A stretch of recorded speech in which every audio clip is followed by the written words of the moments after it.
the way he defends Ghislaine Maxwell here, and dare I say, the way he defends Jeffrey Epstein here as well. He's like, a man who was falsely maligned, good friend of mine, Jeffrey Epstein, financier, didn't do anything else, folks. They're saying he was sex trafficking. I don't know anything about it.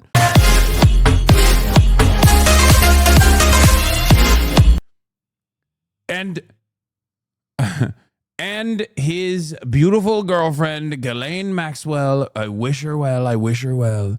I wish her so well. Her boyfriend died. Her boyfriend died. And her boyfriend, Epstein, was either killed or committed suicide in jail. She's now in jail. Yeah, I wish her well. I'd wish you well. I'd wish a lot of people well.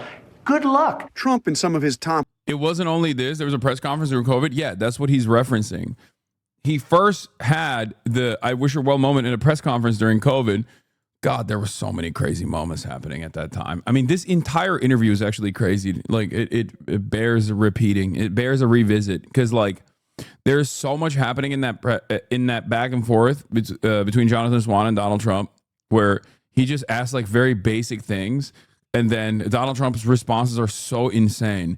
But like the Ghislaine Maxwell stuff is fairly relevant for this moment. Allies spent years stoking shadowy conspiracy theories about Epstein, but now his administration has backed off a promise to release the full FBI files on Epstein. The president's staff, administration, his own children, his vice president have promised that these files would come out, and now we're being told it's a hoax. It just doesn't wash. The House Oversight Committee Tuesday voted to subpoena Maxwell to testify. But Speaker of the House Mike Johnson, a close ally of the president, announced Congress is going into early recess this summer, avoiding any more votes on the Epstein case. The Trump administration is falsely claiming that Obama deliberately manufactured and politicized intelligence reports about Russian interference in the 2016 election. In a rare rebuke, Obama fired back, his spokesman pointing to the... Oh, God, Obama is... Honestly, put him in jail, bro. Like, actually, Trump, do it, okay? He deserves it.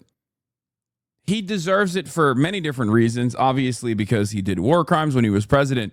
But he especially deserves it because he has been so absent from the conversation as perhaps one of the most famous politicians that is still alive. Like, one of the most popular politicians that's still alive. And he has actively avoided talking about Israel. He's actively avoided talking about the Trump administration, like kidnapping people for speaking out against Israel. Like, there's so much that Donald Trump has done, especially in his second term, that's just like undermining American democracy as we know it. And you are one of the most popular motherfuckers out there, and you're just so quiet about it. The only time he comes out of his hole is to just like rat fuck Bernie or something. Nothing about Zoran Mamdani, you know? It's just, you suck. You suck, dude. I hope Trump puts him in prison for this, okay? Maybe when he gets out of prison, after he goes to prison, it'll force his ass to like start taking some fucking stances. God damn, dude. He's really not. You just aren't listening. He has talked about a bunch. No, he has not. He has not talked about Israel-Palestine he has not talked about the single greatest fucking crime that the American government is committing right now at all. He is so hyper obsessed with his legacy and his Netflix deals and being friends with like Jay-Z that the only time black people getting sick of carrying this country and getting shit on, he's tired. Dude, shut the fuck up. Barack Obama isn't just a black person, okay? That argument is already idiotic to begin with, and I do not entertain it. Please shut the fuck up. But Barack Obama is the former president, okay? What are you talking about? He's not your uncle that protested during the fucking civil rights movement, okay? Shut up. He was the former fucking president, man. He is black. Bro, this... Oh.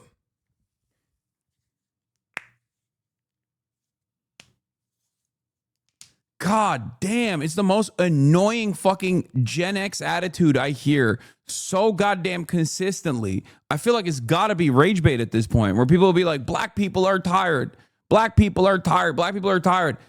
Dude, what are you saying? It doesn't matter. These same forces that are coming after like Hispanic people are going to fuck over black people. They already started fucking over black people. What do you mean black people are tired? Okay. Step out of the conversation. You're not a white woman, okay? You're black. You're not a white woman. You can't stay out of this conversation. It doesn't work like that. Shut the fuck up. Jesus Christ.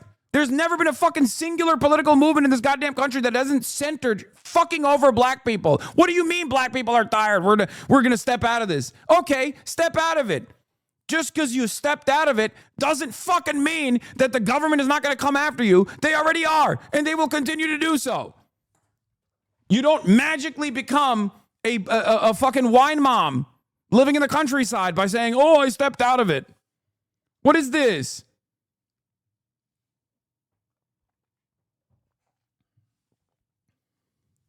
When someone is the president, they're no longer like a...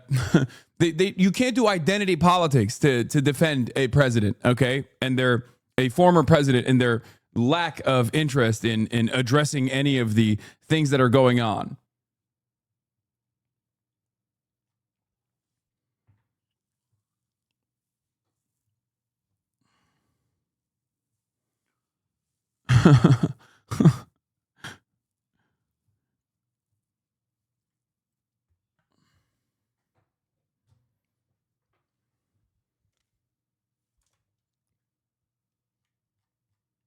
Anyway.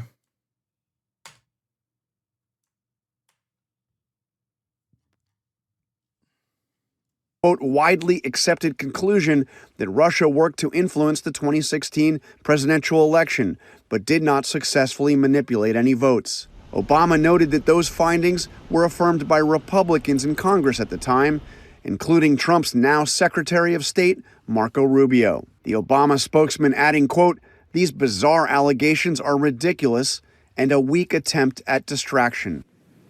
The Justice Department won't say when Deputy Attorney General Todd Blanche will meet with Maxwell or where. She's currently serving her sentence in a federal prison in Florida. Maxwell's attorney tells ABC News they are in discussions with the government, saying in a statement, quote, Ghislaine will always testify truthfully. Michael? All right, John, thank you so much for that. And everybody will be paying attention for sure. My next guest, as promised, is Maria Farmer. While I agree he's been quiet and should be speaking out more, do you not think that the first black president that really let Obama do what he wanted while he was in office, who was really running the show? What do you mean? Every president, including Donald Trump, is still beholden to the same capital forces that dominate American society and dominate the entire planet. Okay? It's the people that run the show have not changed. And Barack Obama literally was a servant to those same masters in the same exact way that Donald Trump is. If you're wondering why Donald Trump has not released the Epstein files, then you'll understand why Barack Obama, who was, besties with Rashid Khalidi and Edward Said, was also noticeably absent with the exception of the Iran denuclearization agreement from the Israel conversation. And even though he was branded the #1 Jew hater by Israel and the advocacy groups, he still, on his way out, gave a $40 million comprehensive defense package to Israel, a decade-long $40 billion, sorry, not million, what am I saying? $40 billion with a B, defense package to Israel.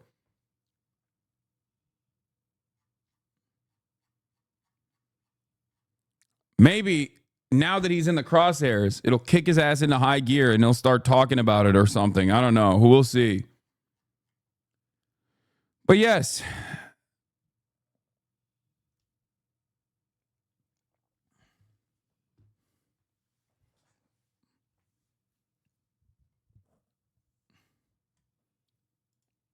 Can you attack Bush just like how you did Obama? George W. Bush is still the singular greatest war criminal in modern American history. What are you talking about? Guys, okay, let me explain something to you. Just because I'm not talking about one other president doesn't mean I like that person. Stop trying to engage in hypocrisy fishing, okay? What the fuck is this? What's going on? Is this a fishing expedition? You've noticeably not said anything about Adolf Hitler. I'm beginning to think you might like him. Like, shut the fuck up. I start criticizing Barack Obama, and motherfuckers go, what about Bush? Why aren't you saying anything about Bush? Okay, I'm going to criticize Bush. You're going to be like, why aren't you saying anything about Bill Clinton? I start criticizing Bill Clinton. What about George H.W. Bush? I say something about George H.W. Bush. What about Ronald Reagan? Shut the fuck up, dude. Holy shit. Do we have to work our way all the way back to George Washington? What is happening? God damn, this kind of attitude is so stupid. Okay, Radlibs, shut your bitch ass mouths up, okay? Sit down.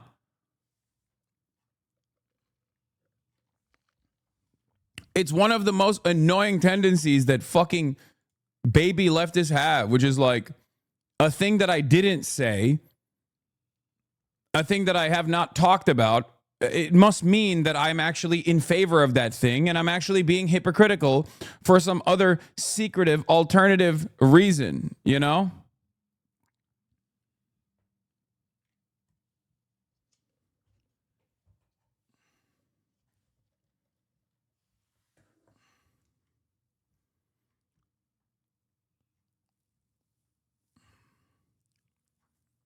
Says Epstein and Ghislaine Maxwell sexually assaulted her. So she says she saw Trump at Epstein's office late at night in 1995. At the time, she was 25 years old. Epstein had just hired Farmer, who was an artist, to help him acquire art.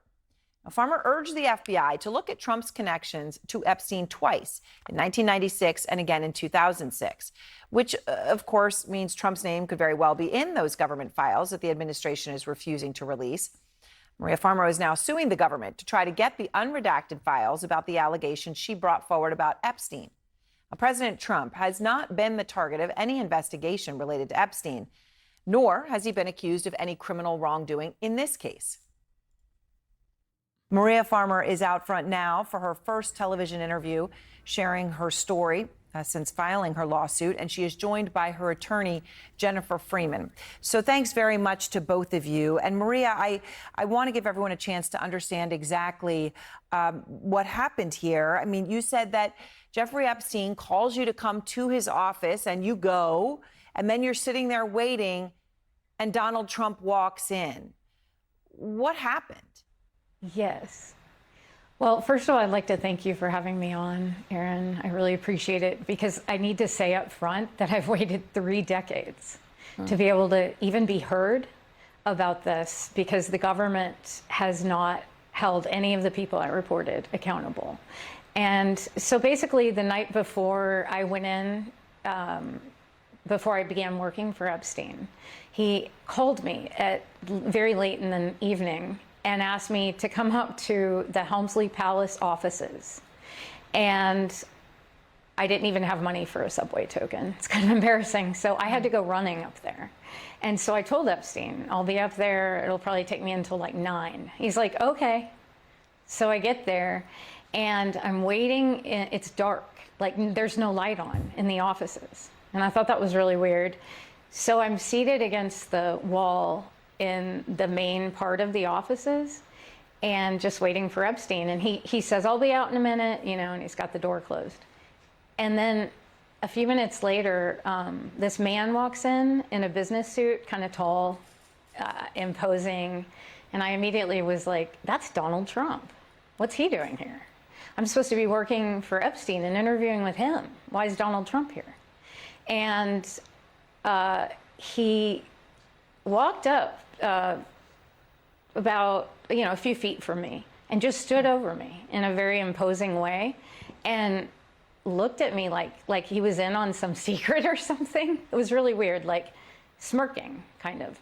And I felt threatened, so I made an ugly face. And when I made that ugly face, Epstein walked out from the offices on this side. Trump's standing here, I'm here. And he walks out of his office and he goes, oh, no. He was laughing at me. And he goes, she's not here for you. Follow me, right? And he escorts him in to this other room. And I always wondered, who was she in there? Was someone in there, right? And I have no way of knowing, nothing.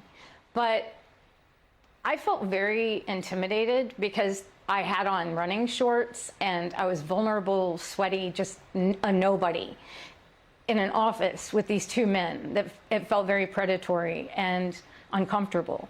I have to say that when I made that ugly face, he backed off. It wasn't like he was aggressive after that, but he made a really vulgar comment following. And I don't know if it was like, you know, like locker room talk in the 90s, the way men were, but he made a joke to Epstein, oh, I thought she was 16. And I thought that was so strange because at the time my sister she was 15 actually. And I didn't think it was funny, even though it was just a little bit inappropriate, but I thought, I don't know what it was. But anyway, and then they entered that room. So Epstein says, she's not for you. And then when did Trump make the comment about your age? Again, you were 25 at the time, right? So, I mean, you know, you were a 25-year-old woman. Yeah. Yeah, I was But a was it woman, after Epstein right. said that comment But- that he made the comment about age, or? Yes. So he first said, no, she's not here for you, which immediately made me feel weird. Like, was there someone there, right, in that other room? And so Oh my God, stop. I don't care. As a fan of yours, you got to chill when black people say they're tired. Yes, we've always been in this fight. We always will be. You can't be upset. We're saying we're tired. I'm from STL, went to school with Levin and Johnson, involved in Ferguson. I'm 38. It just gets tiring yelling the rooftops about what this country is and other groups pretending shit's not happening until it's in their doorstep. Love you though, my G. Please, no. I don't care. I know it frustrates people. I know people will go, oh my God, you're being racist. It's fine if you think I'm racist for saying this. You know this better than anybody else, that politics is not something you can just avoid, okay? You're not a white lady. You're not a white person. You're a black person. In America, you are always going to get fucked over whether you decide to sidestep or not. I'm not saying you are doing that, but whenever people come in here and say shit like that, it pisses me off. You want to know why it pisses me off? Not because I'm a privileged white, okay? It pisses me off because it's wrecker behavior. It's people not only saying that they're pulling themselves out of this conversation, that they're pulling themselves out of this fucking political mobilization. It's anti-solidarity. And on top of that, not only is it anti-solidarity, but it's also like a person looking for recognition for their lack of interest, in being a part of the political conversation. Okay? A person that wants to sit there and be like, I'm done. I'm not doing anything anymore. I'm fatigued. I'm tired. It's not just an acknowledgement. Like, these people are not looking for an acknowledgement of like all of the fucking horrible experiences that they've gone through as a consequence of like being born black in the United States of America, an objectively white supremacist nation. It's more so that they want permission for their lack of interest in further being a part of the political mobilization at all. And it's fucking stupid. That's it. If you feel that way, then shut the fuck up. I'm not going to give you validation for it. So I don't care when someone comes in here and tries to do that kind of shit. It doesn't matter what their background is. Okay? This isn't one of those spaces where you can get away with saying shit like that.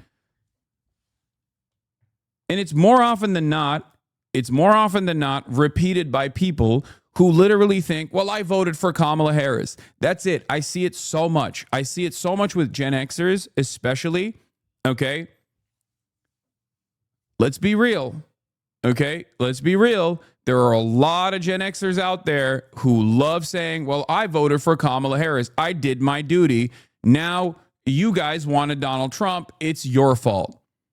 Okay. Well, good luck to you then. But, you know, you're not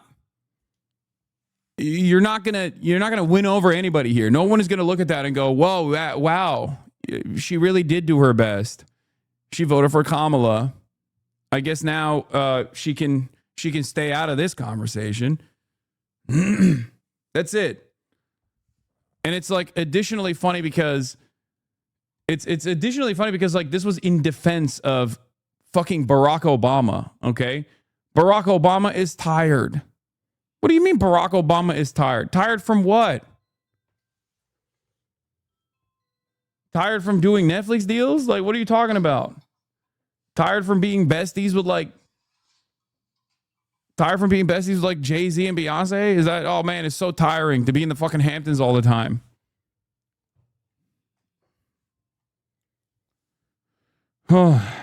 That's another reason I was nervous. And so as soon as he said that, laughed, I made the face, all that stuff, they started to walk away into that other room where he's escorting him. He goes, come with me. And he takes Trump into this other room in the offices at 9 o'clock at night. And there's no one else in, that I know of in these offices, but was someone in that room. So I always wondered what that was about. And anyway, that comment was made under his breath as they were entering that room. As they were in that room. And I thought it was rude. I don't care what age I was. Like, it's rude to say. Which, Jennifer, I guess, brings... Bro, just say you don't understand what it's like to be black and move on. No need to shame folks or want to take a break from the insanity for a bit. Here you go, 34-month subscriber. Here is the attention that you ordered. Suck my dick. There is no standpoint theory here when we're talking about fucking intersectionality and solidarity. I don't care. I don't care. I don't care that you're black. I cannot stress this enough. Nobody asked, okay? Nobody asked. Shut the fuck up. You are not special, okay? You are not fucking special. You're coming here to a community where I do understand to the best of my ability. Of course, I will never fully understand it. I'm not black. But if you're coming in here to be like, just say you don't understand what the black experience is and move on. No, I'm not doing that. I'm not fucking doing that. I'm not going to be like, yes, sir, you're absolutely correct, sir. I'm so sorry. You can actually come in here and talk about how fucking tired you are and how it's perfectly permissible for you to just like step out of the conversation. You can't. The conversation is going to find you anyway. Okay? I don't care. God damn, dude. Liberals are so fucking annoying. Holy shit. What do you mean? People unironically want me to behave like, I saw a tweet the other day from the Will Smith slap incident. You guys remember the Will Smith slap incident? There was like a lady who tweeted, oh my God, white people were tweeting up a fucking storm on both ends of that conversation. Some people were like, Will Smith could have killed him. That was incredible aggression. We have to literally assassinate Will Smith. And on the other hand, there were white people that were tweeting stuff like, you know, at first I wanted to make a take about Will Smith, and then I looked down and I noticed I had white hands, and Will Smith had black hands, and then Chris Rock was also black, so I just decided to sit my white ass down and listen. Like, you can be fucking normal. That is my expectation of all of you, okay? You don't need to otherize black people, and I'm also not going to allow black people to come in and be like, I'm done. I'm tired. I'm tired from doing activism. We're done, okay? Jesus Christ. What the fuck? It's also, why do chatters keep asking you why you aren't constantly walking on eggshells? Yeah, I know. I've never done that, and I will never do that. That's part of the reason why I draw so much fucking animosity from a lot of groups online, because they see me in this like pop-off moment, and they see a clip and they go, wow, this guy surely must be fucking racist. But it's like, no, I've never played this fucking game of being like, oh, I guess like, let's do some standpoint theory. Please stop. Also, you're not like participating in activism. You're watching a fucking Twitch stream, okay? Shut the fuck up. What do you mean? What is this? You just want to be heard. You want to be heard about how fucking tired you are. I get it, okay?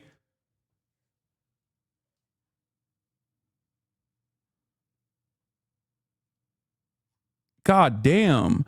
Nobody wants you to walk on eggshells. You just be going hard on black voices expressing their frustration. Yes, because just because a voice is black doesn't mean it's a valid concern, okay?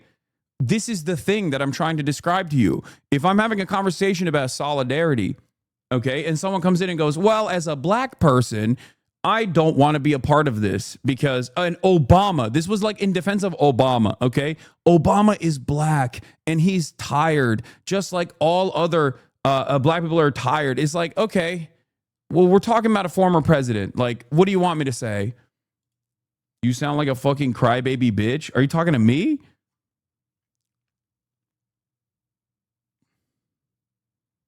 Oh.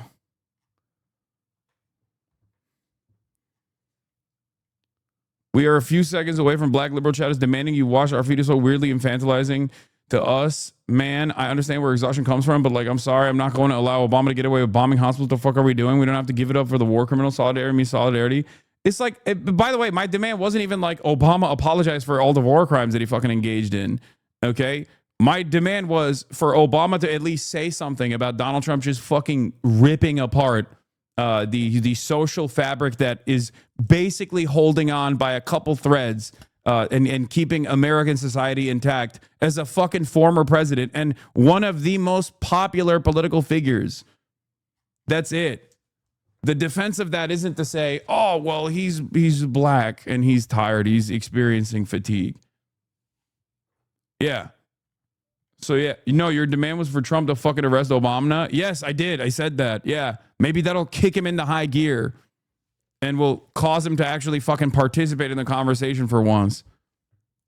Me to where you are now, I know you're helping Maria now sue to get the unredacted government files related to. I do honestly think this is coming from a place where people are just like fucking bored of the normal back and forth. Everyone is experiencing fatigue from fucking the consistent death and destruction that they see. So they want to have like a more fun conversation that centers them, makes them feel good by being like, oh no, you don't understand. Woe is me. I'm getting fucking attacked mercilessly. And now I'm getting attacked in this space that I frequented that I thought was like a safe space or something.